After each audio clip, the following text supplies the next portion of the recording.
अस्सलाम वालेकुम नाज़रीन। ड्रामा सीरियल पामाल की आने वाली नेक्स्ट एपिसोड बहुत ज़्यादा ज़बरदस्त होने वाली है। हम देखने वाले हैं रज़ा, जिसे सिर्फ यही लग रहा था कि उसे मामूली सा बुखार है, मगर अब जब डॉक्टर उसके टेस्ट करवाते हैं तो रिपोर्ट में ये बात सामने आती है कि रज़ा को लिवर कैंसर हो चुका है।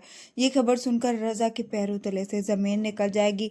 मलका भी इस खबर से शॉक्ड होगी, इसलिए वो एक के बाद दूसरे और तीसरे डॉक्टर के पास जाएंगे, मगर अब डॉक्टर रज़ा को बताएंगे कि उसका ये कैंसर काफ़ी फैल चुका है और उसके पास टाइम बहुत कम है।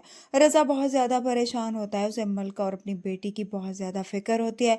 मलका रज़ा से कहती है कि वो उसे कुछ नहीं होने देगी, मगर रज़ा मलका से कहता है कि उसे अब मज़बूत बनना होगा, और वो मलका से कहता है कि तुम्हें तो पता है, तो डॉक्टर ने मुझे कहा है कि मेरे पास सिर्फ 2 मंथ है, मेरे पास तो इतना टाइम भी नहीं है कि मैं अपनी बेटी को अपने पाँव पर खड़ा होते देख सकूँ।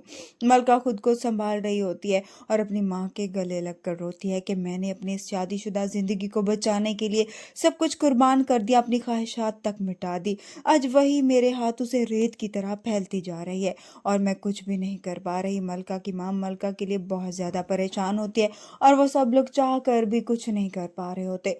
रज़ा जो चाहता है कि जितने दिन भी उसके पास बचे हैं वो अपनी बेटी और बीवी के साथ गुजारे, उनको वक्त दे और उनका ये वक्त स्पेशल बनाए, मगर यहाँ पर अब अदालत से भी रज़ा की ज़मानत मनसूख हो जाएगी। तभी पुलिस अब रज़ा को गिरफ्तार करने के लिए उसके घर पहुंच जाएगी। रज़ा बहुत ज़्यादा अपसेट होगा और वो मलका अब रज़ा को वहां से रिहा करवाने की कोशिश करेगी, ताकि रज़ा बाकी की ज़िंदगी सुकून से गुजार सके और अब उसके ऊपर लगे हुए इल्ज़ाम भी झूठे हो जाएं। मलका रज़ा को बाइज्जत बरी कराने की पूरी कोशिश करेगी और एक बीवी होने का पूरा पूरा फ़र्ज़ निभाएगी।